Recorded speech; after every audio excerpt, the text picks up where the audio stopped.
This video is about the monotone convergence theorem. This isn't a theorem that we use super often to show that sequences converge, but it is going to come in handy later on when we talk about infinite series. The monotone sequence theorem just says that every monotone bounded sequence converges, so let's talk about what those words mean. Monotone means it never changes between increasing and decreasing. It is allowed to stay the same. So the first sequence is monotone. It goes up without ever going down, and it's okay that it stays the same sometimes. The second one is not monotone. Between 1 and 2, it increases, and then 2 and 1, it decreases. So that's 1 out of 5 words down for the monotone sequence theorem. What does bounded mean? It means I can fix a ceiling and a floor, A and B, and my terms are never less than A, that's like my floor. They're never bigger than B, that's like my ceiling. They all occur between A and B, and it has to be both a ceiling and a floor, both a lower bound that they never get lower than, and an upper bound that they never get higher than. If this sequence goes 1, 1, 2, 2, 3, 3, 4, 4, 5, 5, 6, 6, 7, 7, this isn't bounded. There is a floor. These never get less than 0, but there's no ceiling. There's no upper bound. The second one, if I just go between 1s and 2s and 1s and 2s and 1s and 2s and 1s and 2s, this is bounded. There's some floor. It's never less than 0. That's a lower bound. There's some ceiling. It's never bigger than 3. So 3 is an upper bound. So hopefully we know what every means. Hopefully know what sequence means. Now we know about monotone and bounded. And the theorem says as long as you're a monotone and bounded sequence, you're going to converge. That means you have a limit that is a real number. Something to remember is that infinity is not a number. So if a sequence's limit is infinity or negative infinity, we do not say it converges, it actually diverges. So this one we saw before that keeps getting bigger and bigger, its limit is infinity, so it does not converge. This example that we saw before also, 1, 1, 2, 2, 1, 1, 2, 2, 1, 1, 2, 2, doesn't converge because it doesn't approach one single number. It keeps bouncing around between 1s and 2s. Why don't you take a minute, try and show, using the squeeze theorem, that this sequence here converges to 0.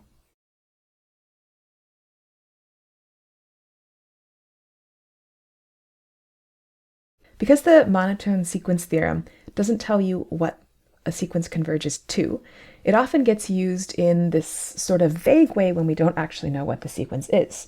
So example number 1, there's some candy jar,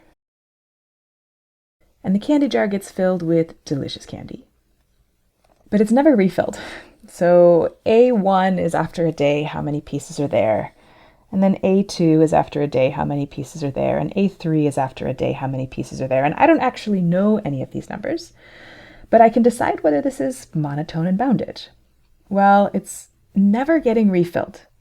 So it might stay the same and it might decrease, but it never increases. So that means the sequence is monotone. It might stay the same. Maybe the candy is not particularly nice, and after a bite, no one takes any more, but it never goes up, which means it can only go straight or down. That means it's monotone. Let's think about bounded. Well, I can never have a negative number of candies in my jar, and the most it can ever be is however many were put there at the very beginning. So whatever the first term is, that's the biggest this ever gets. So this is also bounded. So this sequence is monotone, it is bounded. That means the theorem guarantees us that it converges. It could converge to anything. Maybe the candy jar gets cleaned out, and then the sequence is just 0, 0, 0, 0, 0 for all time, and the limit is 0. Maybe everyone is too polite to take that last candy, and so the sequence goes 1, 1, 1, 1, 1 for all time, and its limit is 1. Maybe the candy is disgusting and it never changes and there's a whole bunch of candy and it's, 20, 20, 20, 20, 20 for all times. We don't know what it converges to, but we do know that it converges.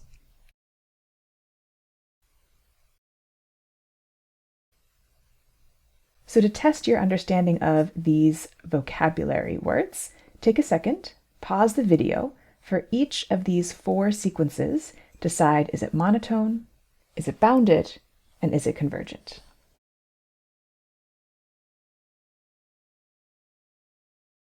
First, let's think about monotonicity. Let's go down the columns rather than across the rows.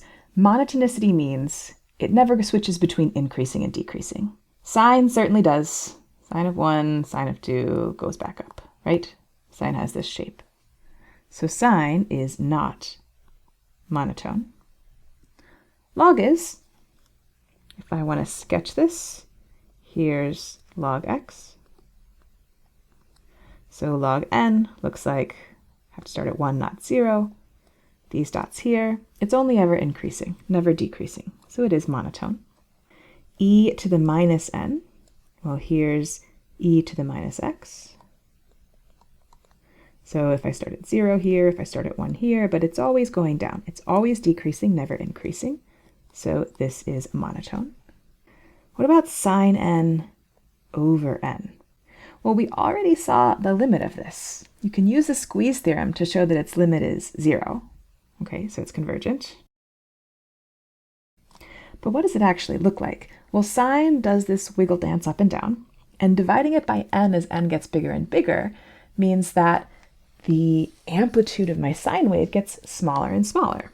It's not defined at 0, so let's pick it up at 1. It does its sine thing, but it gets lower and lower and lower because I'm taking something that's between -1 and 1, I'm dividing it by 10, dividing it by 20, dividing it by 100, it's getting teeny tiny. Although it's getting teeny tiny, it does change between increasing and decreasing, so just like a sub n, d sub n is not monotone. Moving on to bounded. Sine n is always between -1 and 1.